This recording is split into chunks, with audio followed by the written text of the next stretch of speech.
Hello everyone, Alistair Gold here. Football, Premier League football is actually on the horizon. Don't want to speak too soon. Obviously, things could suddenly go very wrong, but as it is, less than 2 weeks' time, we will have Tottenham Hotspur hosting Manchester United at the Tottenham Hotspur Stadium. Let's be honest, it didn't look a little while back like that was actually going to happen, but we're getting there. We're getting there. And to be honest, for 3 games, they've confirmed the 3 games so far to come back to. Tottenham have got some absolute crackers. Real kind of, well, we know they're season deciders, whatever for Tottenham, but for 3 games to come back to. Manchester United on the Friday night. West Ham at home, the London derby only days later. And then after a little bit of a rest after that one, Sheffield United away. 3 enormous games, absolutely huge. And obviously, I know every team's in the same situation, but we're talking about getting very quickly and suddenly back to being able to play football matches. And, you know, we'll talk about it in a minute, there was obviously an Inter-Tottenham, that sounds like I'm talking about Inter Milan, but I'm not. I mean more Tottenham in-house friendly or match was played between 2 Tottenham Hotspur sides, which we will talk about. There's talk that this coming Friday, Tottenham could play Norwich in a friendly. It's unclear yet where that venue is going to be. However, and I'm sure people are probably wondering, oh, how can you play another Premier League team in a friendly? Well, the reasoning behind that is friendlies have been allowed because otherwise, you know, you are going to go cold into a season. You're going to have injuries, stuff like that. It is going to be problematic. But why a Premier League club is allowed to play another Premier League club is if they haven't played each other. Sorry, if they have played each other twice already. So obviously you're not learning any more about a team that you could then play next, or deliberately trying to injure a player, something like that. So with Norwich, Spurs and Norwich have played each other 3 times. Obviously 2 Premier League games, which were very tight, and the FA Cup game at the Tottenham Hotspur Stadium, which was pretty disastrous for Tottenham, let's be honest, going out on penalties, and obviously we had the Eric Dyer stuff afterwards. So that, if it does happen, is going to be a big kind of helpful warm-up for Mourinho to look at his players again in a 11v11 scenario. You know, it can take place anyway. It can take place at one of the stadiums. It can take place at the training grounds. There's actually no, other than a town park, there obviously the limitations aren't quite what there maybe normally would be on a friendly against another Premier League team. So with that in mind, you know, it's getting closer. And I won't lie, after a really but a very different time that a lot of us have been having. You know, I don't want to say I've had a difficult time, because obviously we know how difficult it has been for very, very many people out there. But it will be nice to have some kind of sense of normality back, and football does bring that. It's strange, I was only just talking, I tweeted it out earlier, I was watching some of the Bundesliga games, which, while I've been enjoying them, in the early rounds of fixtures they brought back, there was no sound effects, obviously, you know what I mean, the crowd, because it's behind closed doors, and the stadiums themselves, it very much felt like almost like a training ground match being played out in a stadium. And what they've done this week, which is what we're going to have the option with Premier League games for people watching from home, is this kind of, it's crowd noise. I can already kind of hear people going, oh my goodness, what a gimmick that is, what a kind of cheesy gimmick. But actually, it's quite intuitive and quite clever the way they do it. It's not literally just noise being pumped out at a stadium or anything like that. This is an actual crowd noise thing that will come over across the TV stream, and it's intuitive in terms of, it's a bit like FIFA. I've actually read somewhere that it possibly could be using FIFA, elements of what's used in FIFA for these matches, in terms of the away team has possession, there's whistles and jeers, and as you get closer to goals, the levels go up, and do you know what? It works. Watching those Bundesliga games this weekend actually felt like you were kind of watching a proper match again. And I think that was all that was really missing before. Obviously, we know the fans create this great atmosphere at most football stadiums. But for the actual TV viewer experience, it really does make a difference. And I would kind of suggest anyone that's probably thinking, oh, it's going to be rubbish, I'm not even going to bother watching because it's just going to be a weird, soulless thing, I'd watch it. Obviously, it's like a trick of the mind thing, but it does kind of work. So we've got that. the crowd noise. It's going to be an optional thing. I think it's going to be a red button thing. Someone suggested it could be, because some people might not want that. They might see it as a cheap gimmick thing. And in terms of my kind of stuff, I know sometimes people are interested in how it works for me as a journalist covering the club. We're still there's the little details still to be kind of exactly ironed out and revealed to us. We're not entirely sure how many journalists are going to be allowed in a stadium. I've heard numbers ranging anywhere from 10 written journalists to 28. Then there's the matter of press conferences. Some talk that they could be done over Zoom. Perhaps the pre-match ones and the post-match ones may even still be done via Zoom, but in a different room. Or I think some of those kinks are still to be worked out. I think the problem is as well is that certain clubs have different things. So, for instance, at Tottenham, the press conference room we use every home game, it's a massive. It's like almost like a lecture hall. I forgot what they call it. Not quite an amphitheatre, but you know what I mean. It's a big room. And Mourinho and the opposing managers, when they come in, they go up on a stage. They are very much socially distanced, a long way. You're talking probably 3-4 metres away from the journalists in the front row. So in essence, you could probably do it there. But then say, let's think of Bournemouth. At Bournemouth, you go in and do the press conference, and you're squeezed into quite a small kind of space, and you are very close to everyone and the managers. So it's whether they're allowed to do, if they do a blanket rule, then it could be that even the journalists at games end up doing a Zoom press conference with the manager in another room, which I know sounds strange as you're at the actual venue, or whether you give certain clubs a different ways each of doing it. Like I say, Spurs, maybe even pre-match at Hotspur Way, it's quite a big room. You probably could get away with socially distancing the journalists when they're there, but we'll find out. I think we're likely to find out, because obviously the press conference for pre-United would have to be likely Wednesday or Thursday, not this week but next. So you're going to have something in place. I think that's all been gone over, and then obviously it's got to then be transmitted to the media, who then have to kind of debate and agree it as well. It's not always the initial package that is agreed upon. So yeah, it's going to be strange. I think as a journalist, I'm probably going to say I'm going to look forward to it, because it's something very unprecedented that we haven't, been able as journalists to report on before. So that will certainly be fascinating to see how it all works. Obviously, going to miss the fans there. That's such a unique element of it. But it's football. I'm getting football back. And on the subject of football, yes, we had this on Friday. They're obviously trying to do it, with a week apart each match. Tottenham team in home kit played a Tottenham team in away kit, and I'll explain exactly what that means in a moment. In that, it was actually quite clever. I've watched all of the possible footage, looked at all the photos you can do, because obviously media weren't allowed into this game. But all social distancing appeared to be kind of kept a very close eye on in terms of how much you can do. I think that's the idea of it. Obviously, we know they're not going to be able to social distance during a match, although Tottenham's defence has certainly social distanced themselves from some attackers this season.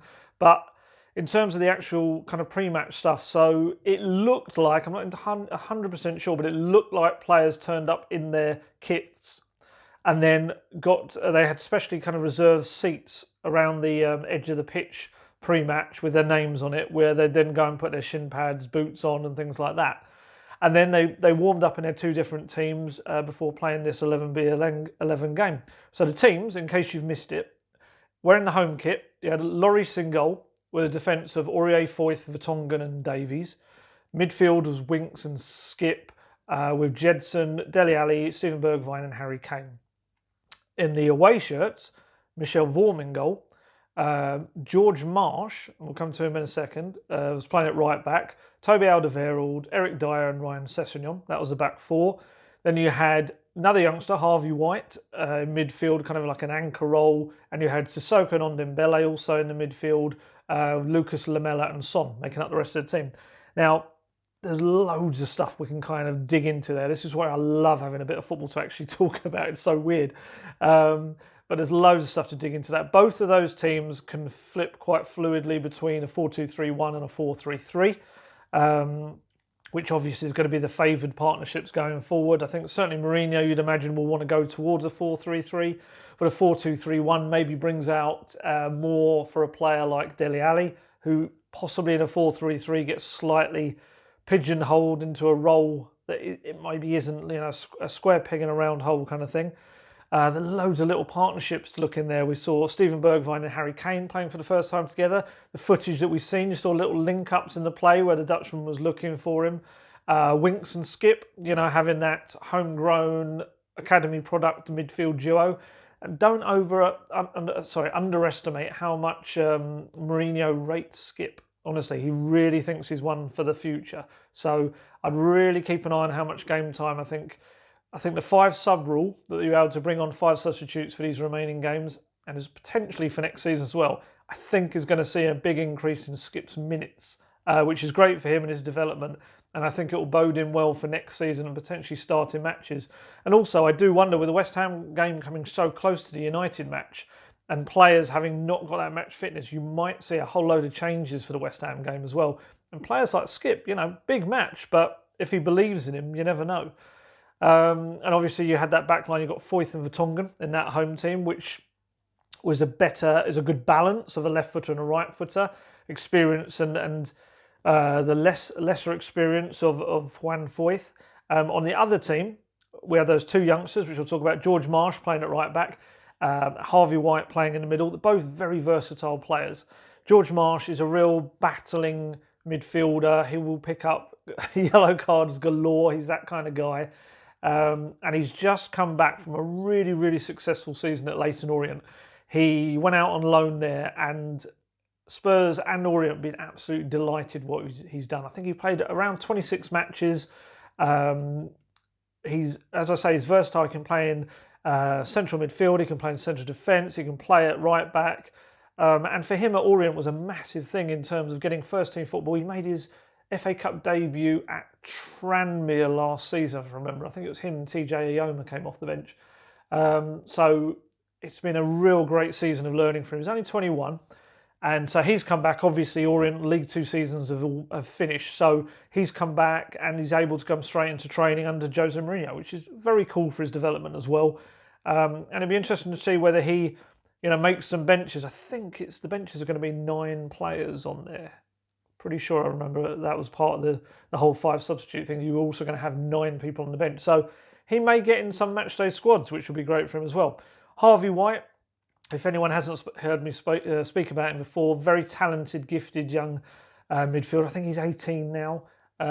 Great kind of wand of a foot in terms of his passing, superb. He can play he's played at left back in the summer in the pre-season tournaments, but he's more naturally kind of sits in that midfield, forms a really good partnership with Jamie Bowden in the academy side in the development squad team, and he can get forward, set pieces. He's superb at set pieces, and he's a really, really one for the future. Keep an eye on him. It's really interesting that he's getting brought into these sessions, because I think that'll be massive for him as well going forward. So elsewhere in that team, looking at the partnerships you've got there, Alderweireld and Dyer. Now, that could be a partnership you see quite a lot in these remaining games. I think Eric Dyer very much has pinned his kind of flag into being a central defender now. And Mourinho sounds like he's going to be playing him there. Alderweireld, we know, is Mourinho's man. He signed this new deal. So it's not a lot of pace in it, but I do wonder whether we're going to see those two linking up quite a lot. Ryan Sessegnon obviously getting more experience in the left-back role. And then there's Tanguy Ndombele.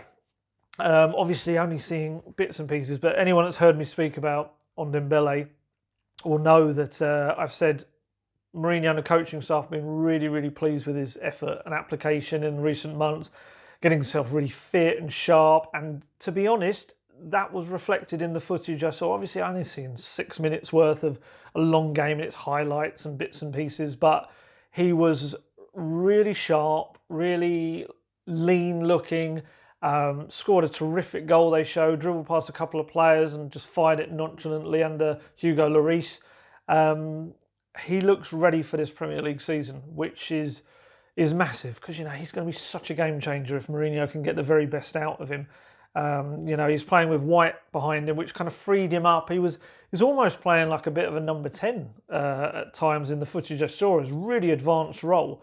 Lot of kind of driving runs from into the final third. So definitely one to keep an eye on. Maybe that could be the position they look to play him in. Perhaps they'll look to play I don't know, maybe Winks and Sissoko behind him and allow him to go off and do that role. But yeah, so one to watch. That was really positive to see. And then, and I think it's interesting to see what happens with Eric Lamela now, because Eric Lamela's big issue. We know he contributes during games. He's very popular at Tottenham. His stats for when he actually plays matches are really good, and it's always the issue has been getting him out on that pitch.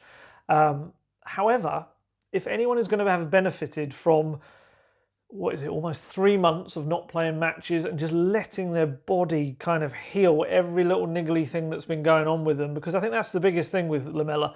His hip problem obviously was an issue for 13 months out, but then when you've had a really long-term injury like that, every other kind of muscle in your body, you kind of adjust, you run in different ways, everything you do kind of changes, and that puts pressure and strain on other muscles and joints and things like that. And I think he was starting to feel pain in other areas, and this is just giving 3 months for his body just to recharge, heal.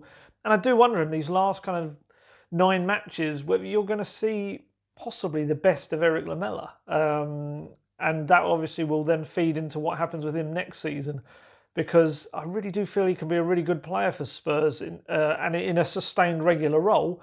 But what I think it also said, and this will be a problem for Eric Lamela as well, those 2 teams I've read out, that's a lot of quality in there. I know there's little gaps in the squad that need addressing, but overall, you look at the amount of midfielders, attacking midfielders in that team, excuse me, there's a lot of players in there.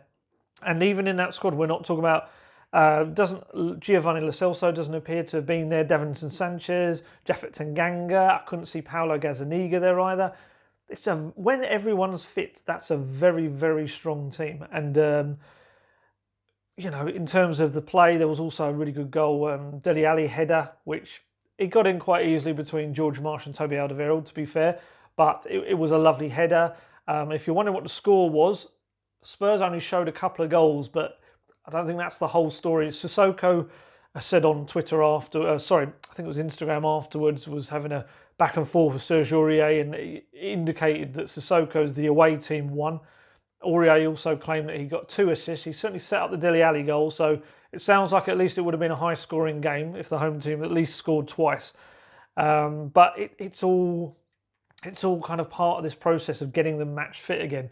And I know, because I've mentioned his name, people are going to be asking about Lo Celso. How do I put this? I've kind of got to put this in a polite way. There's been a lot of interest in which player tested positive for COVID-19 in not the last round of tests, but the previous one. And I get that. We're all naturally curious and stuff.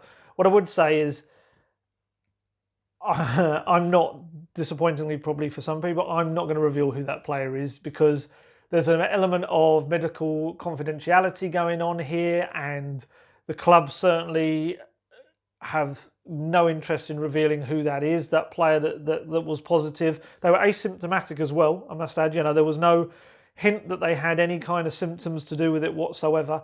The only thing I would say, purely because of the amount of people speculating about certain players and certain names that keep getting thrown at me, what I would say, it was quite widely reported. I had a week off last week, and it was quite widely out there, and I'm certainly not going to go against that grain, that the person that did test positive was not a key first-team player at Tottenham Hotspur. And that's kind of all I'll really say on it, and that might, answer some questions, but there's also an issue of by kind of cancelling out or certain players, you end up identifying who the person is. And it's like, if the player themselves has suggested that they don't want to be identified, and the club have no interest in it being identified, then that's not gonna happen. What I would say, it's certainly in Lo Celso's case, there's been a little talk about. I'd heard kind of a little bit of talk about him picking up a little minor injury that had kept him out for a couple of days, but I must stress, that has not been confirmed. That is just a little bit of talk, and it may not be the case. It's not been confirmed. I'm very wary nowadays. There seems to be this new habit on Twitter of certain accounts seem to take things I say, or half of what I say, and not the full thing I say. Kind of, I suppose, gives me an insight into how footballers maybe sometimes feel when us journalists don't use their full quotes and only use certain quotes. So that's probably a little bit of karma. Although I think I try and use as many quotes as I possibly can, if anyone that's read my stuff. But what I would say is that really hasn't been confirmed. So I don't want to say he's got a minor knock and then, the club announce something completely different in the days to come. But that certainly was the talk, that there was a minor knock. But as I said, not confirmed. Not confirmed at all. I just don't want to feed into some narrative and rumours and all that sort of stuff. So let's see what happens. I'm sure you'll either see him in a training clip to come in the days ahead, or Spurs will actually kind of say something. We know what they're like, especially as journalists. In terms of their injury news, if there's a chance of not having to say anything about it, the club do seem to go that way, especially if there's a feeling that they'll be fit in time. But we'll see. So don't quote me on that. That was a long, waffly way around actually saying there's no definitive actual thing on that in terms of the injury or an injury. So what else have we got in there? Other missing players. Obviously, the other players that missed, at this time of year, when you're suddenly at a time of, it's very weird in that you're coming back to playing football after so long out, suddenly going from individual just running around in your garden or whatever they were doing before, individual training at the ground when they were starting to do that, to suddenly contact training, getting whacked by another person, a tackle, things like that. It's going to have that effect on your body. There's going to be little niggly kind of knocks and things that happen. So I wouldn't read too much into players not being at that match. There's this kind of thing, and maybe social media plays its part of suddenly going for the most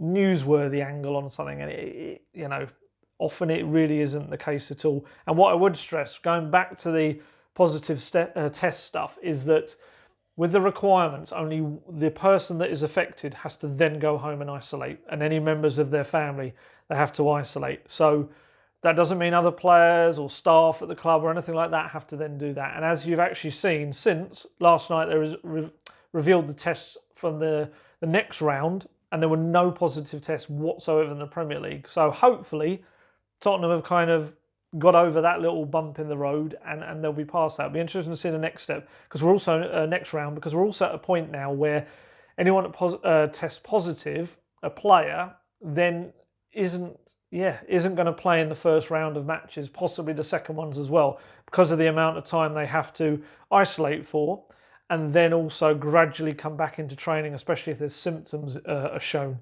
So so everyone's going to be a little bit twitchy now about who gets what tests coming up. So so I wouldn't go too far down that angle. I know people have kind of got a little bit carried away with some of that stuff, and hey, trust me, I know it. I'm a journalist. I get carried away with things all the time with football. Let's also talk about the loan. If you haven't seen it, Tottenham took a loan out from the Bank of England for £175 million. Before everyone gets very excited and starts having visions of these world superstars suddenly arriving at Tottenham Hotspur, it's not for transfers. It's not. And the club actually made the point of coming out and saying that. It's very clearly this money is not for transfers.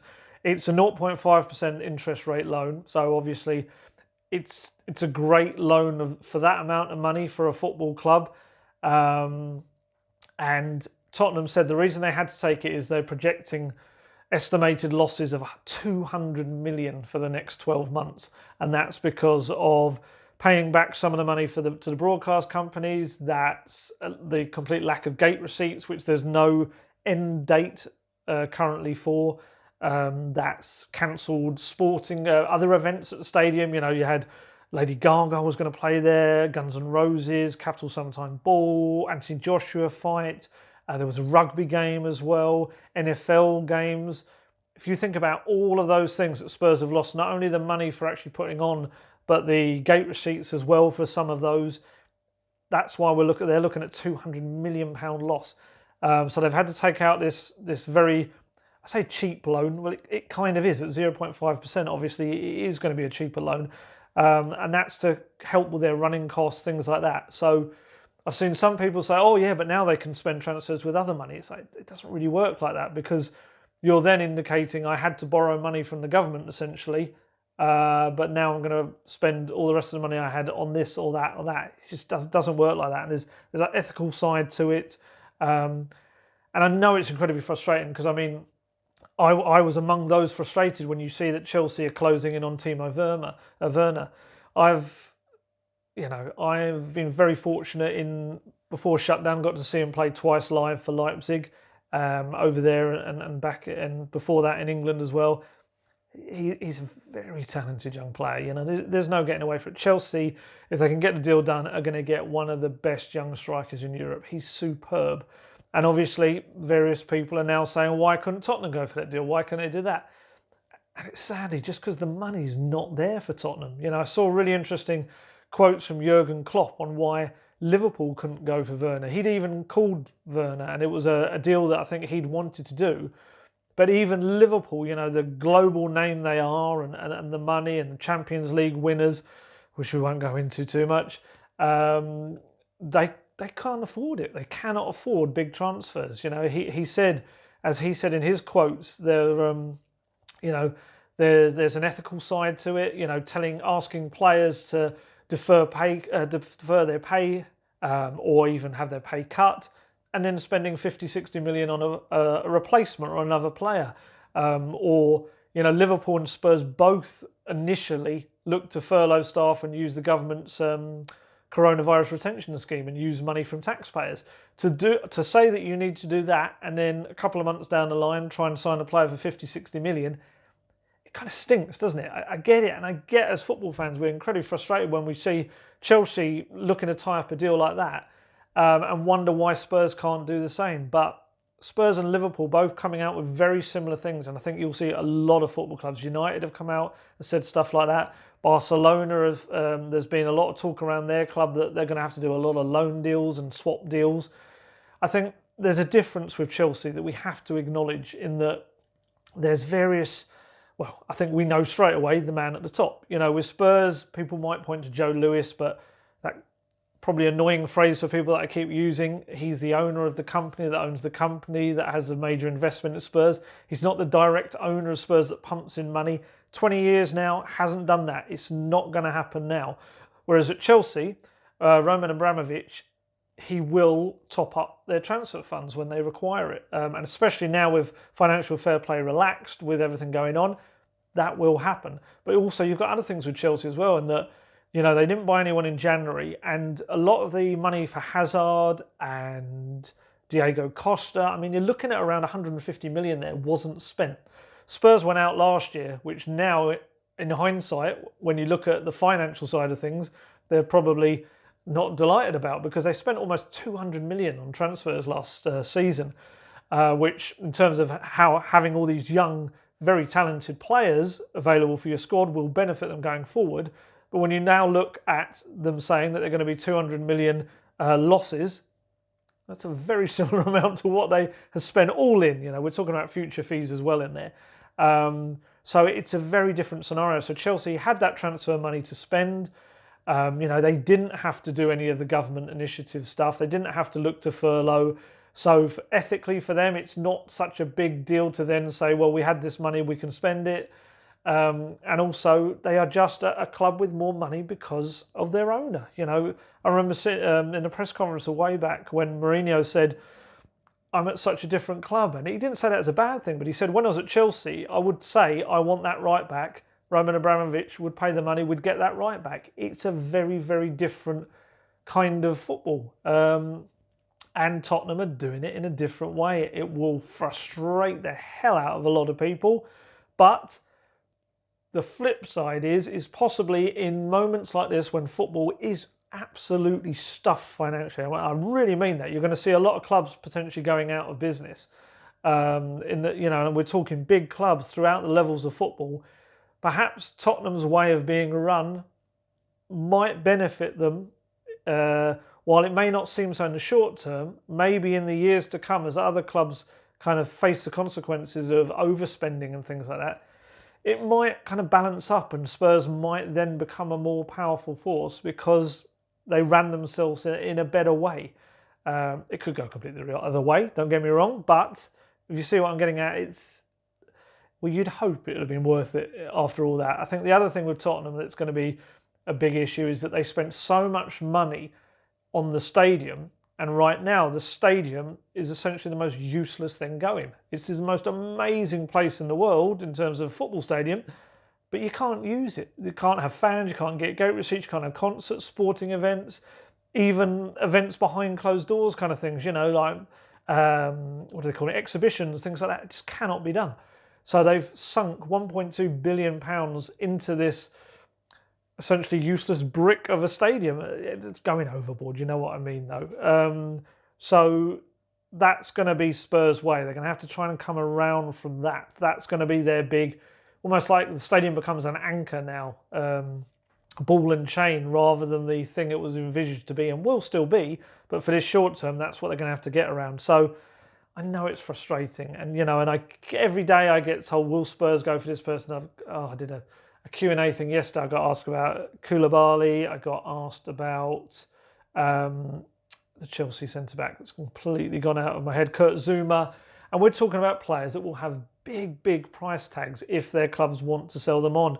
Is it Osimhen? I can never pronounce his name. The Lille striker as well. 80, 90 million pound player. Koulibaly, 60 million. Zouma, 3 years left in his deal. If Chelsea are going to let him go, he's 25-year-old, you're probably looking 30, 40 million, maybe more.